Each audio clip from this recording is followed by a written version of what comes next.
Radhe Radhe and welcome to my new video. And in this video we are going to discuss about some examples of the normal distribution, that how to solve the numericals based on normal distribution. So let's start the video.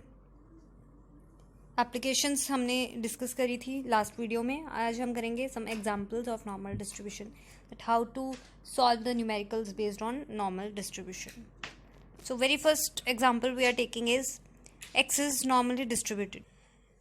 So very first example we are taking is x is normally distributed. So x is normally distributed with mean of x is 12 and standard deviation is 4. Find out the probability of the following. ये कहता है कि probability निकालनी है x greater than equal to 20 की, x less than 20 पे, और 0 x lies between 0 and 12.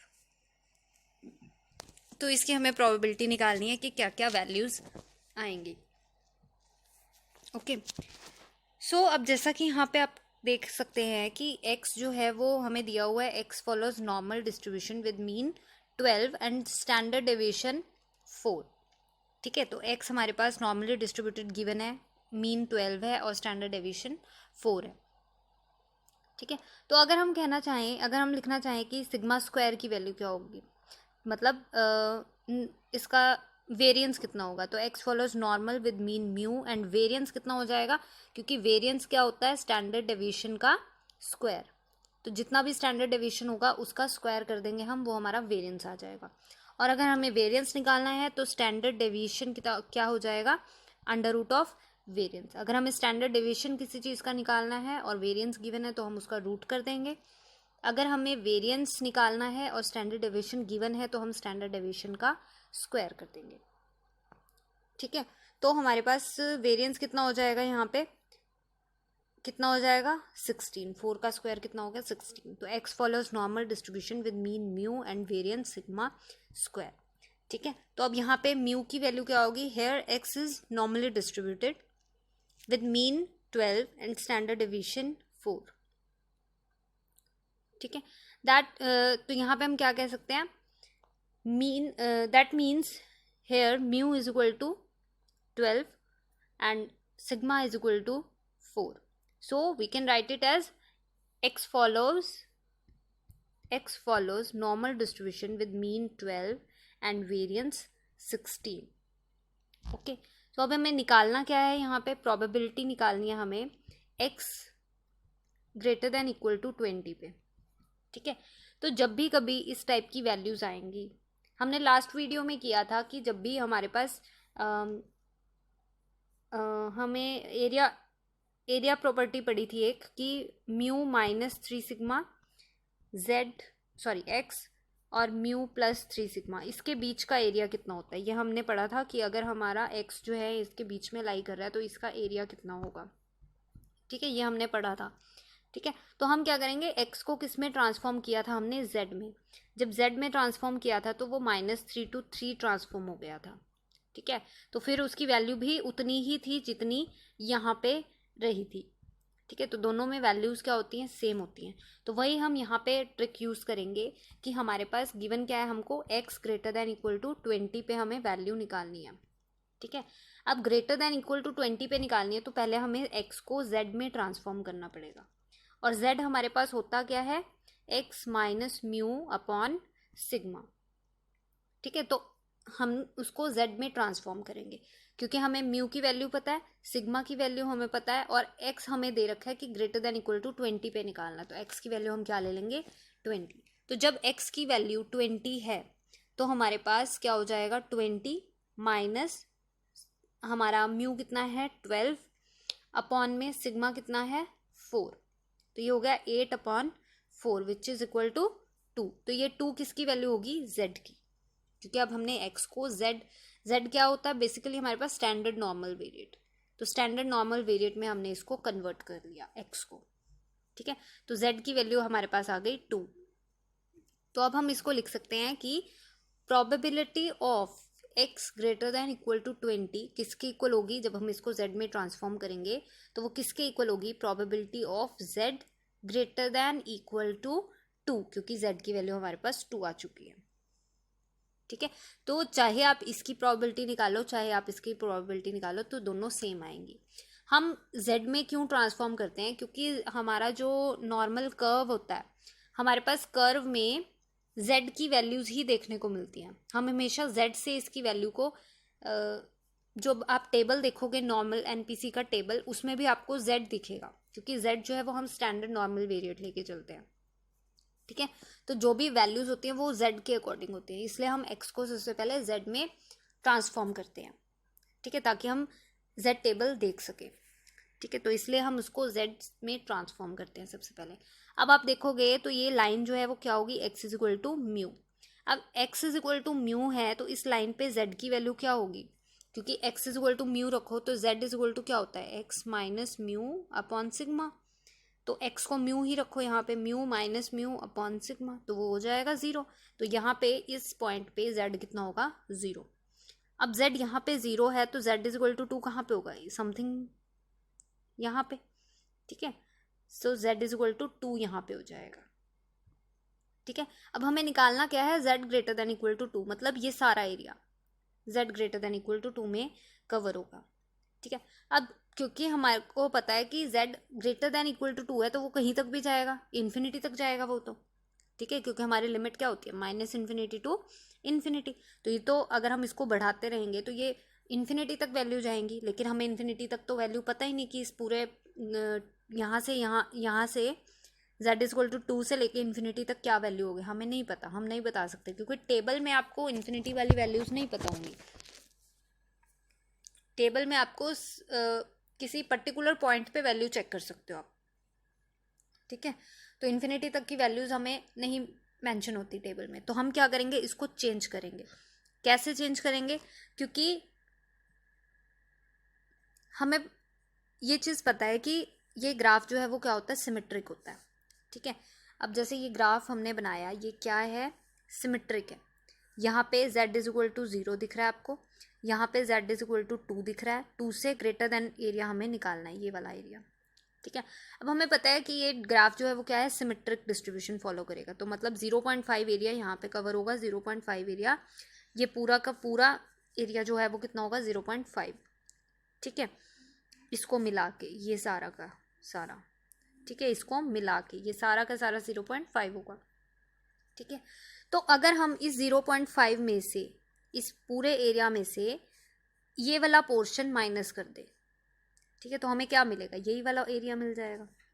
ठीक है, अब कोई भी हमारे पास, जैसे सपोज ये रेक्टेंगल है, इसमें हमारे को ये वाला एरिया फाइंड करना है, तो अगर हमें ये फुल एरिया पता है, ठीक है, ये फुल एरिया पता है हमें, तो उसमें से अगर मैं ये वाला माइनस कर दूँ तो मेरे पास यही निकल के आएगा। तो वही चीज़ हमने यहाँ पे किया कि हमें ये पता है 0.5 एरिया ये कवर करता है। 0.5 में से अगर मैं 0 से 2 के बीच का ये वाला एरिया माइनस कर दूँ तो हमें ग्रेटर देन वाला एरिया मिल जाएगा। तो वही हम यहाँ पे इस केस में करेंगे कि क्या हो जाएगा, हमारे पास probability of z greater than equal to 2 is equal to 0.5 minus probability of z lies between 0 and 2। सो 0 और 2 के बीच का एरिया हम उसमें से माइनस कर देंगे। ठीक है, मतलब ये जो एरिया आपको दिखने को मिल रहा है, ठीक है, इस पूरे में से हम ये वाला एरिया माइनस कर देंगे, तो हमें पास जो आपको डॉटेड वाला एरिया दिख रहा है, शेडेड वाला, ये वाला मिल जाएगा। ठीक है, तो अब हम यहाँ पे क्या कह सकते हैं कि probability of z greater than equal to 2 is equal to 0.5 minus probability of getting z lies between 0 and 2। और 0 और 2 के बीच की वैल्यूज़ आप टेबल में से देख सकते हो कि 0 से 2 के बीच में आपको वैल्यू जो मिलेगी वो 0.4772 मिलने वाली है, और 0.5 में से इसको माइनस कर दोगे तो आपको मिलेगा 0.0228। तो ये आपका फाइनल आंसर हो जाएगा कि z greater than equal to 2 पे इतना एरिया कवर होगा, इतनी प्रोबेबिलिटी आएगी। ठीक है, सो ये वैल्यूज़ आपको z टेबल में से देखने को मिल जाती हैं कि ये वैल्यूज़ कहाँ से कहाँ लाई करेंगी। ठीक है, कि 2 पॉइंट पे कितनी वैल्यू होगी। ठीक है, तो नेक्स्ट पार्ट पे चलते हैं। नेक्स्ट पार्ट में ये क्या कहता है कि probability of getting x less than 20। अब यहाँ पे आप देख सकते हो कि हमने जब प्रोबेबिलिटी टॉपिक किया था वहाँ पे हमने कुछ रूल्स किए थे कि अगर आप probability of happening of an event and that of its non happening, इन दोनों को आप सम करते हो तो वो किसके इक्वल आता है? 1 के इक्वल आता है। ठीक है, तो probability of getting x greater than equal to 20 plus probability of getting x less than 20 is equal to 1। तो x लेस देन 20 की वैल्यू कितनी हो जाएगी? 1 minus probability of getting x greater than equal to 20। तो ये आप simply minus कर सकते हो क्योंकि आपने ग्रेटर देन 20 वाली वैल्यू निकाल चुके हो। ठीक है, सो 1 माइनस 0.028 आप इसको माइनस कर सकते हो तो आपका आंसर आ जाएगा। सेकेंड चीज आप क्या कर सकते हो इसमें, क्योंकि हमें निकालना है क्या? Probability of getting x less than 20। ठीक है, अब x लेस देन 20 का मतलब अगर हम इसको z में ही ट्रांसफॉर्म करें, बाई चांस आपको प्रोबेबिलिटी के रूल्स नहीं याद रहते, ठीक है, आपको ये कंसेप्ट वाइज चलना है। ठीक है, तो z आप z में ट्रांसफॉर्म करोगे इसको। अभी हमने देखा कि z में जब हमने इसको ट्रांसफॉर्म किया x को तो z की वैल्यू 2 निकल के आई। 20 वैल्यू थी, वो भी यहाँ भी 20 ही वैल्यू है, तो सेम ही वैल्यू आएगी यहाँ भी। तो z लेस देन क्या हो जाएगा? 2। ठीक है, अब z लेस देन 2 में क्या मतलब हुआ कि अगर आपके पास ये ग्राफ है, ठीक है, तो z इज इक्वल टू 0 यहाँ पे है, z is equal to 2 suppose यहाँ पे है, तो लेस देन 2 का मतलब क्या हुआ कि ये जो वैल्यू है इससे कम कम कहीं भी जा सकता है, तो इससे कम कम यहाँ वाली वैल्यूज आ सकती हैं सारी। ठीक है, अभी इससे कम, और ये हमें पता है कि ये सिमेट्री था तो ये वाला एरिया कितना होगा? 0.5 टोटल मिला के यहाँ से यहाँ तक। ठीक है, ये सारा एरिया 0.5 होगा। ठीक है, अब हमें 0 और 2 के बीच का इसमें ऐड कर देना है सिंपली। तो क्या हो जाएगा? Probability of getting minus infinity less than equal to z less than equal to 0 plus probability of getting 0, इसको ब्रेक कर सकते हो आप। ठीक है, 0 पॉइंट पे, क्योंकि यहाँ से यहाँ तक का 0 का पता है हमें, माइनस इन्फिनिटी टू 0 तक का हमें पता है और 0 टू इन्फिनिटी तक का हमें पता है। ठीक है, तो 0 से लेस देन इक्वल टू 2, क्योंकि 2 तक जाना है हमें सिंपली। ठीक है, तो ये वैल्यूज आप ऐड कर सकते हो। ठीक है, तो इसमें जो भी वैल्यू होगी 0 टू, ये तो 0.5 हो जाएगी, और 0 से 2 में हमारी वैल्यू आई थी 0.4772, तो इसको आप ऐड करोगे तो 0.9772 बन जाएगा आपके पास। ठीक है, तो आप ऐसे भी कर सकते हो। सो x लेस देन 20 के लिए इन्होंने क्या कर रखा है? Now we know that probability of happening of an event and that of its non happening is 1। So here x less than 20 and plus probability of x greater than equal to 20 is equal to 1। So less than 20 पे कितनी value हो जाएगी? 1 minus probability of x greater than equal to 20। तो आप 1 minus कर सकते हो तो आपको आंसर मिल जाएगा। थर्ड केस में ये कहता है कि x lies between 0 and 12, probability of getting x lies between 0 and 12। तो अब यहाँ पे आपको दो वैल्यूज निकालनी पड़ेंगी z के कॉरस्पॉन्डिंग। ठीक है, z के लिए दो वैल्यूज निकालनी पड़ेंगी।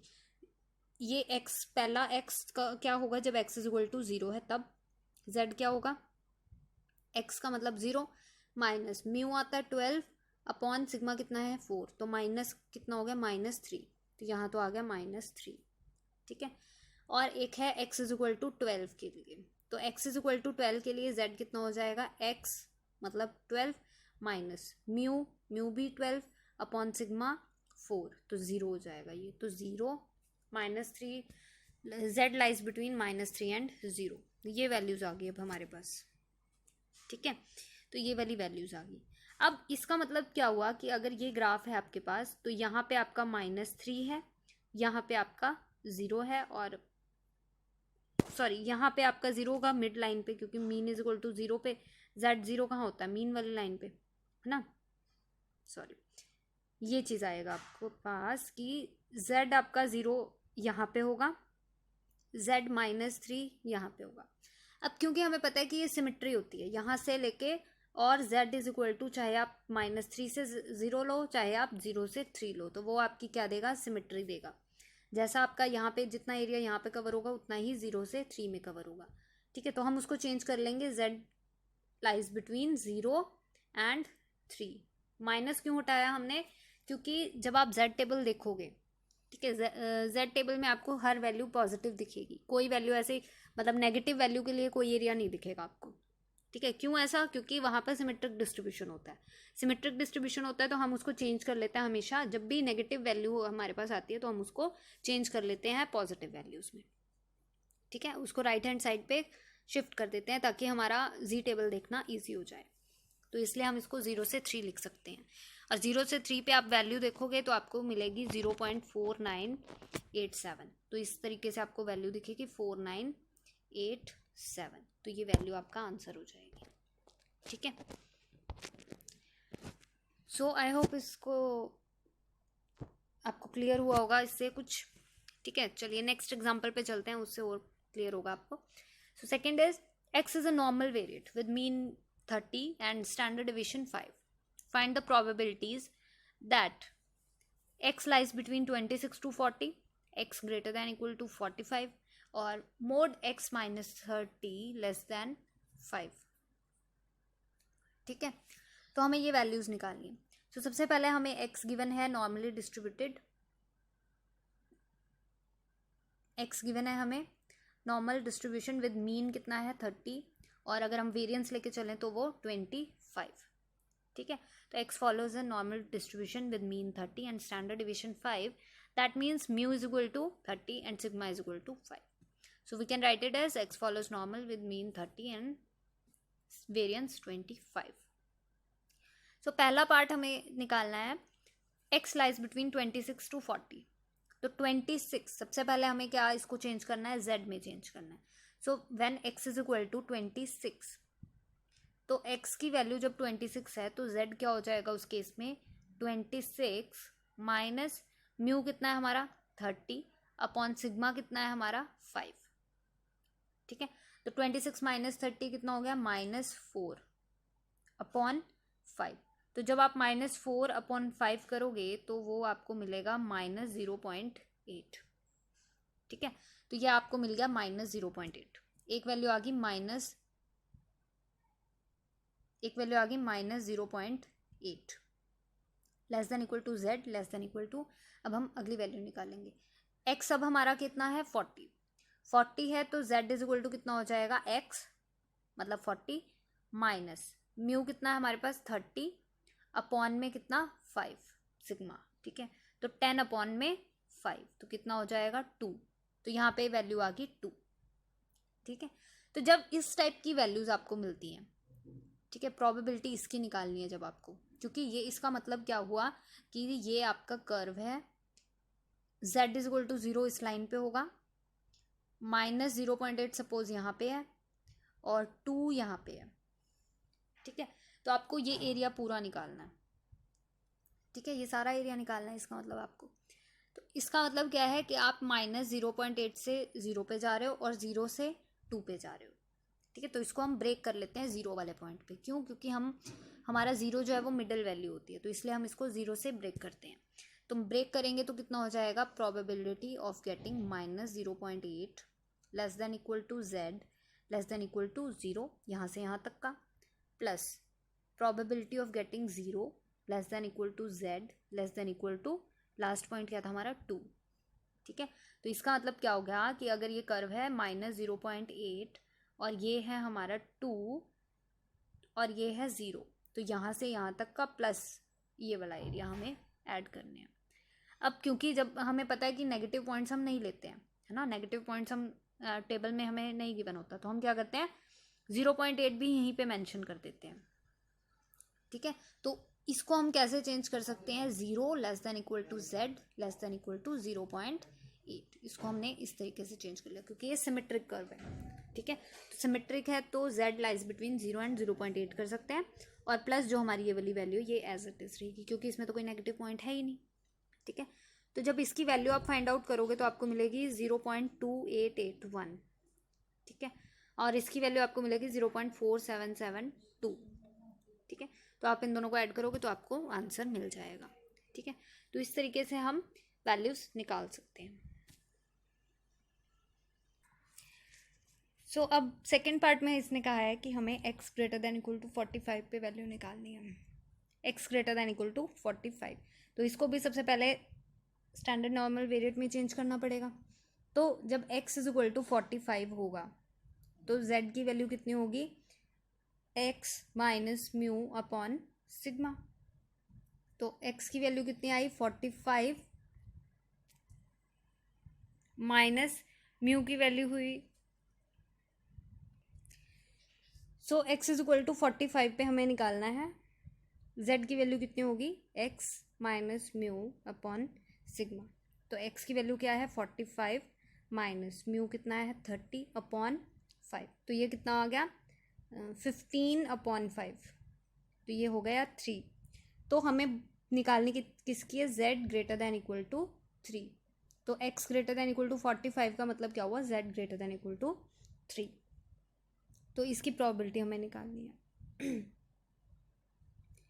तो इसकी प्रोबेबिलिटी हम कैसे निकालेंगे, जब भी हमारे पास ग्रेटर दैन वाला केस आ जाता है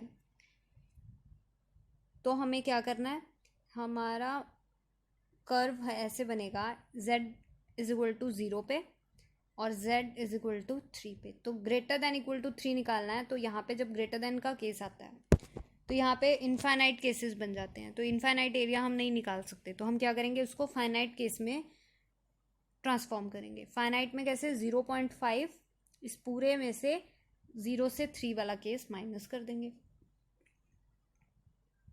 तो कितना हो गया 0.5 minus probability of 0 less than equal to z less than equal to 3। तो वही चीज़ हमने किया है यहाँ पे, 0.5 माइनस 0 से 3 वाला केस इसमें से माइनस कर दिया, और 0 से 3 की वैल्यू कितनी होगी 0.49865। तो ये आप देख सकते हैं, तो यहाँ पे 0.5 में से जब माइनस करोगे तो ये वैल्यू आपको मिल जाएगी।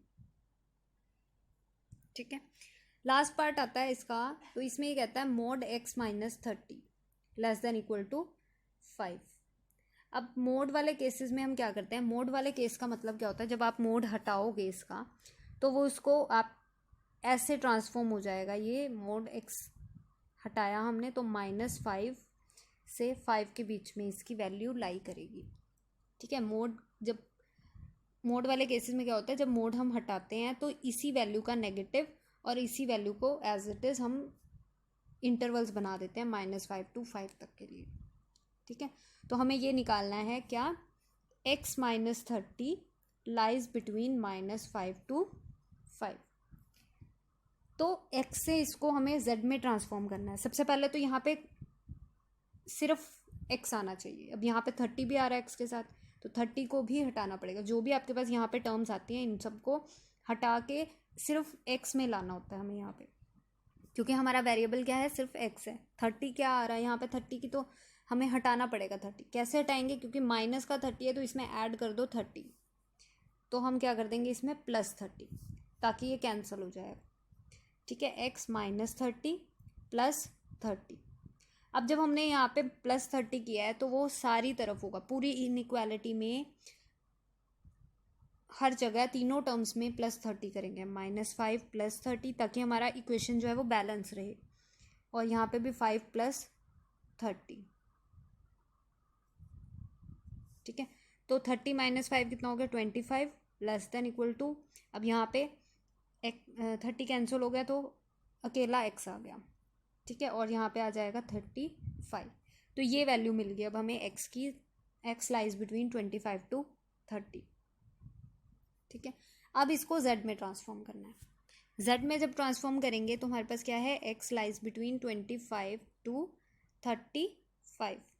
तो x की वैल्यू जब 25 रखेंगे तो z कितना होगा, x मतलब 25 माइनस मीन कितना है इसका 30 अपॉन सिग्मा कितना है 5, तो ये आ गया -5 अपॉन 5, तो ये हो गया -1।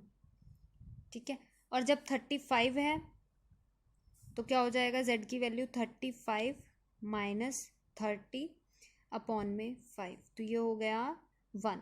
5 अपॉन 5 तो 1 हो जाएगा, तो z less than equal to 1।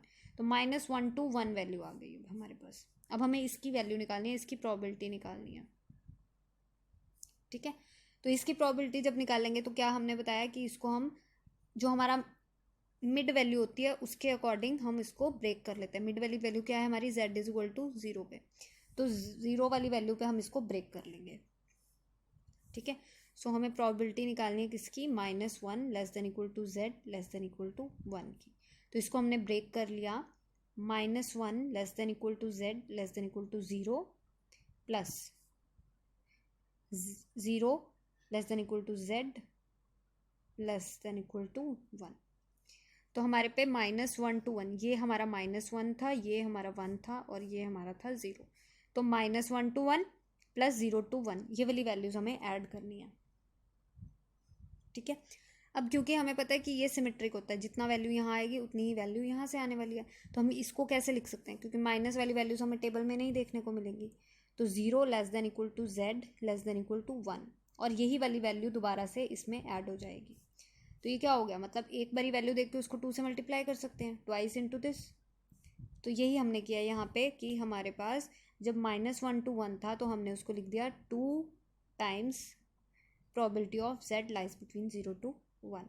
तो हमारे पास वैल्यू आ जाएगी 0 to 1 पे आपको वैल्यू मिलेगी 3413, 0.3413। तो इसको आप सॉल्व करोगे तो 6826 आपके पास आ जाएगी वैल्यू। अब ये देखना कि हमने क्वेश्चन पढ़ना, क्वेश्चन में हमने क्या निकालने को बोला था, हमें लेस देन 5। ठीक है, अब लेस देन 5 हमें पूछा था, हमें निकाला क्या है, हमने लेस देन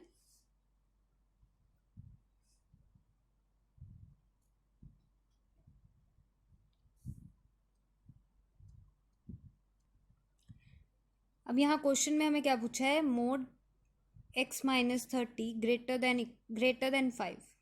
यहाँ पे ये ग्रेटर देन 5 है। ठीक है, मोड x-30 ग्रेटर देन 5। तो हमें इसकी वैल्यू निकालनी थी और हमने अभी निकाला क्या है, लेस देन इक्वल टू 5 पे। मोड x-30 की वैल्यू हमने निकाली है लेस देन इक्वल टू 5 पे। तो हम ग्रेटर देन ग्रेटर देन वाली वैल्यू की वैल्यू कैसे फाइंड कर सकते हैं, 1 minus less than equal to 5 करके, क्योंकि हम x-30 greater than 5 plus probability of x-30 less than equal to 5 कितना होगा, 1। ठीक है, तो हम इसमें 1 माइनस दिस करके ग्रेटर देन वाली वैल्यू फाइंड कर सकते हैं। ठीक है, तो आपको 1 माइनस दिस करोगे तो आपके पास आ जाएगा 0.3174। नेक्स्ट एग्जाम्पल देखते हैं। नेक्स्ट में कहता है the mean yield of for 1 एकड़ plot is 662 kilos with a standard deviation of 32 kilos. Assuming normal distribution, how many 1 acre plots in the batch of 1000 plot would you expect to have yield? Over, first part है over 700 kilos, second में below 650 and third में what is the lowest yield of the best 100 plots। ये हमें निकालना है। तो सबसे पहले हमें x गिवन है नॉर्मल डिस्ट्रीब्यूशन का, x follows normal distribution with mean 662 and variance कितना है इसका, मतलब स्टैंडर्ड डेविएशन कितना है, सिग्मा 32। म्यू हमें दे रखा है 662 और सिग्मा हमें दे रखा है 32। ठीक है, तो ये वैल्यूज हमें मिल गई म्यू और सिग्मा की। तो अब हमें प्रोबेबिलिटी निकालनी है कि प्लॉट जो है वो ओवर 700 किलोज का है। ठीक है, तो ओवर 700 किलोज का मतलब क्या हुआ कि x, अगर हम इसको मैथमेटिकली लिखें तो x ग्रेटर देन 700, ये हमें इसकी प्रोबेबिलिटी निकालनी है। तो इसको सबसे पहले हम z में चेंज करेंगे। तो z में चेंज करेंगे तो z की वैल्यू कितनी होगी, x minus mean upon sigma. Sigma कितना है 32। तो जब आप इसको सॉल्व आउट करोगे तो आपके पास निकल के आएगा 1.19।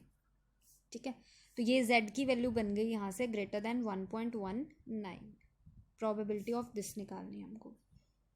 ठीक है, तो 1.19 से ग्रेटर प्रोबेबिलिटी। अब हमने जब ग्रेटर की बात करी थी तो 1, अगर z इज इक्वल टू 0 इस पॉइंट पे है तो 1.19 सपोज यहाँ है, तो इससे ग्रेटर ये सारा का सारा आना चाहिए, लेकिन हमें सारा का सारा वैल्यू नहीं पता होती।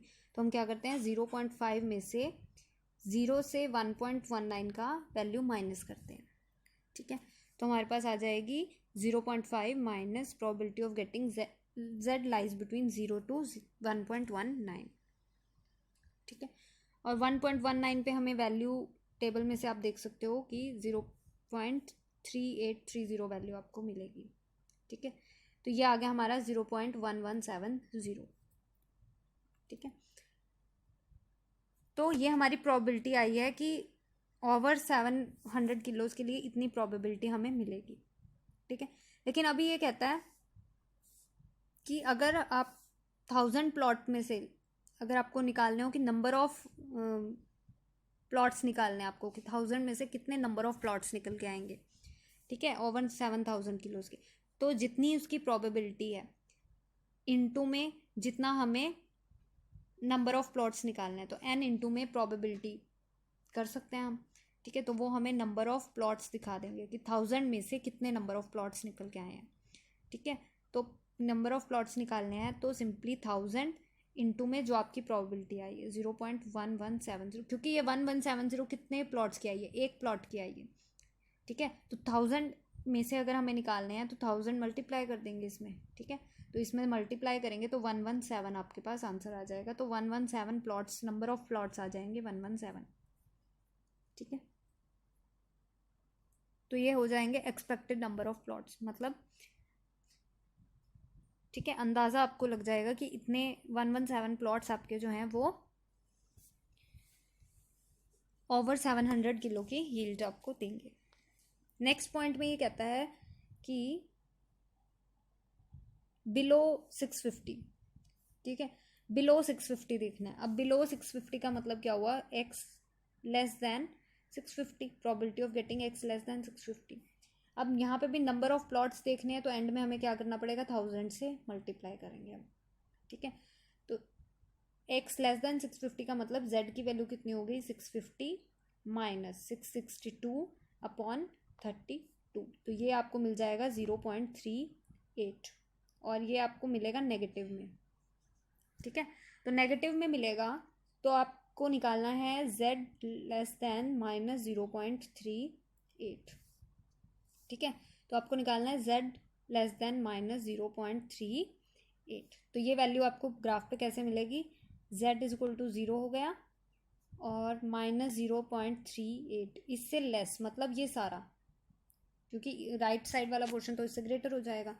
अब इससे लेस निकालना है तो आप क्या करोगे, 0.5, वही चीज़ 0.5 में से, ठीक है, ये वाला एरिया माइनस करना है 0 से दिस, ठीक है। और ये हमें पता है कि अगर आप राइट पे जाते हो 0.38 तो वो भी उतना ही देगा।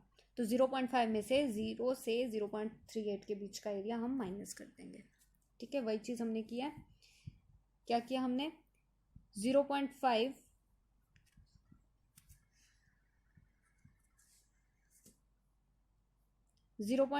माइनस z लाइज बिटवीन 0 और 0.38, क्योंकि माइनस का 0.38 और प्लस का 0.38 सेम वैल्यू देगा मीन वैल्यू से, ठीक है। तो इसलिए हम 0.5 में से ये वाली वैल्यू माइनस कर सकते हैं, ठीक है। तो हमने माइनस कर दिया और उसको 1000 से मल्टीप्लाई कर देंगे, तो वो आपके पास 352 यहाँ पे आंसर में आ जाएगा। लास्ट पार्ट में ये कहता है द लोएस्ट यील्ड से x1, क्या कहता है क्वेश्चन देखिए एक बार, what is the lowest yield for best 100 plots. अब यहाँ पे लोएस्ट यील्ड दे रखा है, मतलब यहाँ पे हमें जैसे फर्स्ट पार्ट और सेकंड पार्ट में दे रखा था 700 किलोज और 650, तो यहाँ पे हमें x की लिमिट दे रखी थी x ग्रेटर देन 700 या फिर x लेस देन 650, ये चीज़ हमें गिवन थी, ठीक है। और यहाँ पे हमने नंबर ऑफ प्लॉट्स हमने निकाले थे कि 117 इसके लिए आए थे और इसके लिए भी कुछ वैल्यू आई थी, ठीक है। अब हमें यहाँ पे थर्ड पार्ट में कहता है लोएस्ट यील्ड, मतलब ये चीज़ हमें बतानी है कि x किससे ग्रेटर या किससे लेस हो सकता है फॉर 100 प्लॉट्स के लिए। तो मतलब 100 जो है ये 117 की जगह अब 100 हमें गिवन है और यहाँ पे ये वैल्यू हमें निकालनी है, ठीक है। तो यहाँ पे ये वाली वैल्यू हमें निकालने को पूछ रखी है, तो हमें नहीं पता था वैल्यू कितनी आएगी, तो हमने x1 लेट कर लिया, द लोएस्ट यील्ड से x1 of the best 100 plots, is given bye, अब यहाँ पे इसकी प्रोबेबिलिटी हम निकाल सकते हैं, क्योंकि प्रोबेबिलिटी कैसे आएगी, 1000 से डिवाइड कर दो उसको आप, क्योंकि जब हमने नंबर ऑफ प्लॉट्स निकाले थे, नंबर ऑफ प्लॉट्स कैसे निकाले थे, को जो भी प्रोबेबिलिटी थी उसको 1000 से मल्टीप्लाई करके, ठीक है। तो जब हमें प्रोबेबिलिटी निकालनी है तो नंबर ऑफ प्लॉट्स को हम 1000 से डिवाइड कर देंगे, और नंबर ऑफ प्लॉट्स इस केस में हमारे पास कितने आए हैं, 100, तो 100 अपॉन 1000 कर दिया हमने, तो वो कितनी आ गई, हमारी प्रोबेबिलिटी आ गई इस वैल्यू की, ठीक है। तो लोएस्ट यील्ड हमने ले लिया x1 of the best 100 plots is given by probability of x greater than x1। अब लोएस्ट यील्ड पूछा है इसने, तो लोएस्ट का मतलब क्या हो गया कि x ग्रेटर देन x1, ठीक है।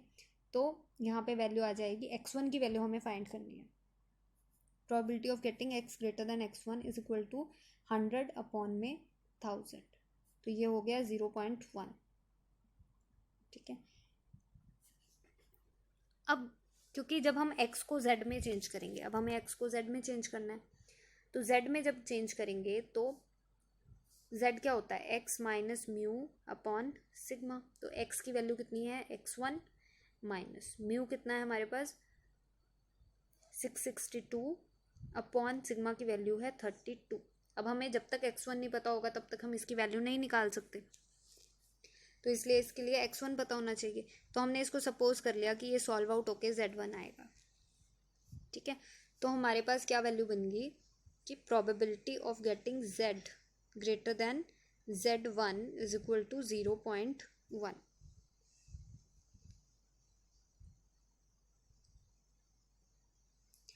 तो 0.1 हमारे पास z1 के लिए कोई वैल्यू आ गई, ठीक है।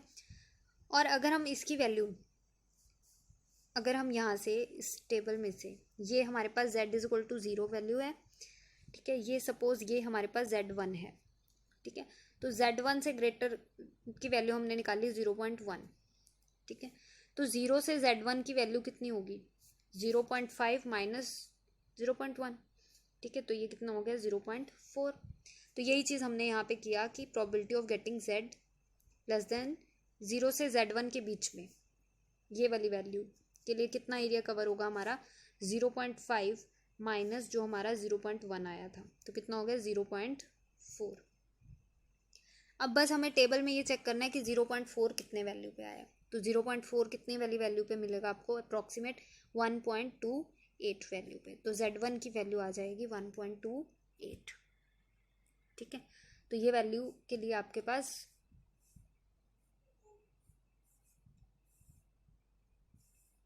इस वैल्यू के लिए आपके पास z1 की वैल्यू कितनी आ जाएगी 1.28।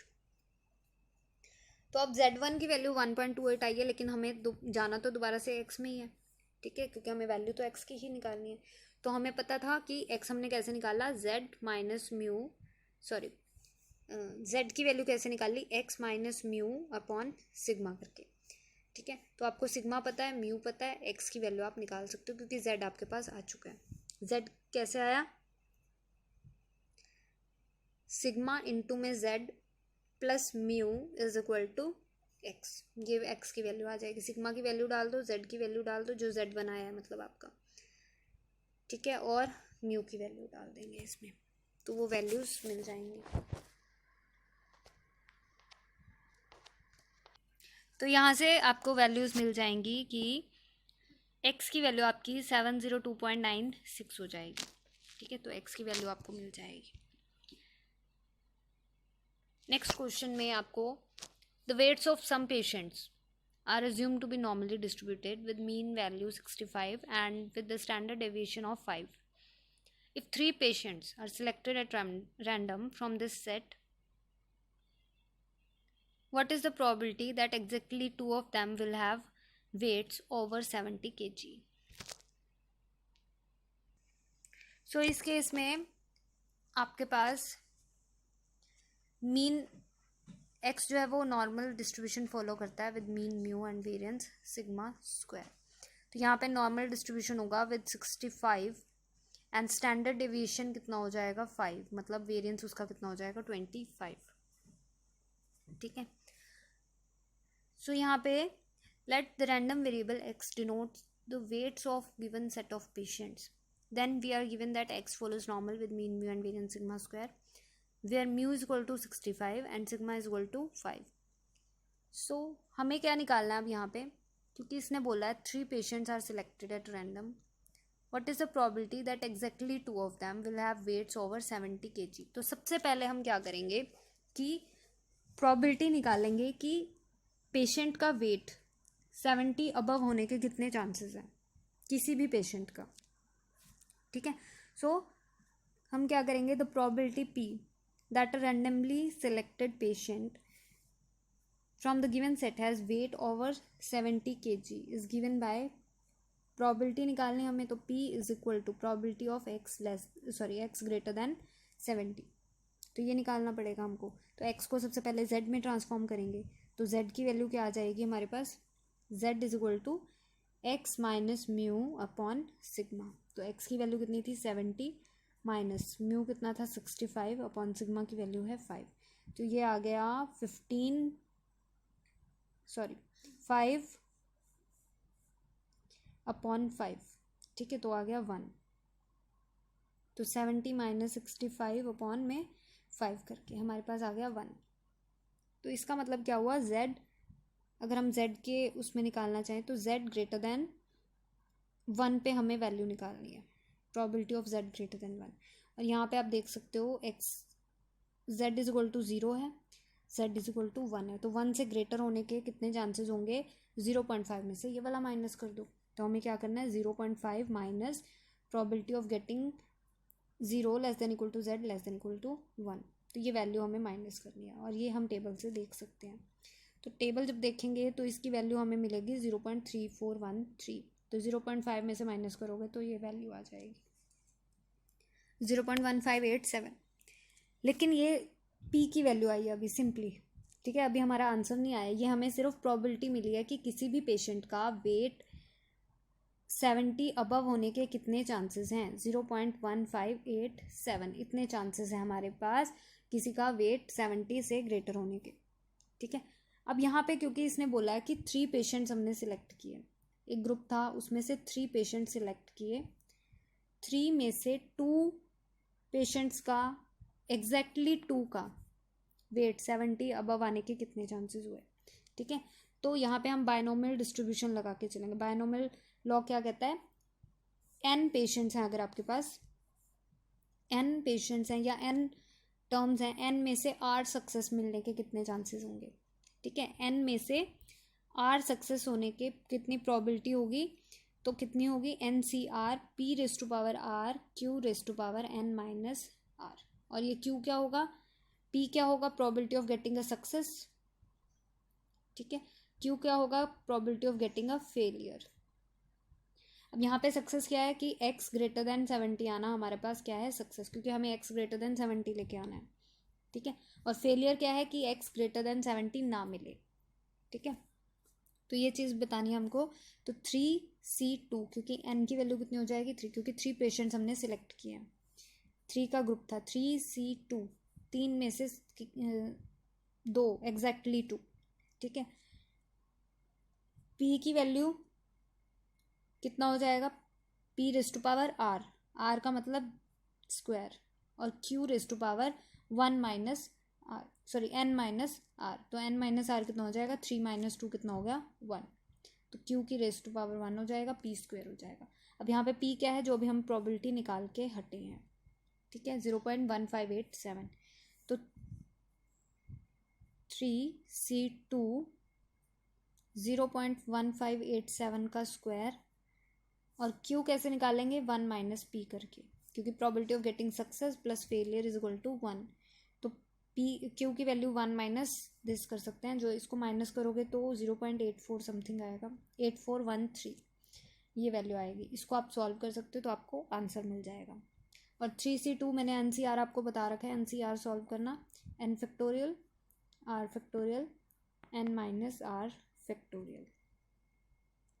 ठीक है, तो 3C2 कैसे ओपन होगा, 3 फैक्टोरियल अपॉन 2 फैक्टोरियल इंटू में 3 माइनस 2 कितना हो जाएगा, 1 फैक्टोरियल. तो इसको ओपन करेंगे तो पीछे की साइड ओपन होगा और इंटू में आएंगे अप टू 1 तक. ठीक है, 2 इंटू 1, तो ये कैंसिल हो गया, सिंपली 3 बचेगा आपके पास. ठीक है, तो आप मल्टीप्लाई करोगे तो 3 में दिस वैल्यू और इंटू में क्यू जो हमारे पास 0.8413 होगा, और इसका स्क्वायर करना है आपको, ये ध्यान रखना क्योंकि ये पी स्क्वायर था, तो इस जो भी ये 0.1587 है, इसका स्क्वायर करना है हमको, तो वो वैल्यू आपकी आंसर में आ जाएगी. So this was all about today's video, and in the next video we will do some other topic. Till then, Radhe Radhe.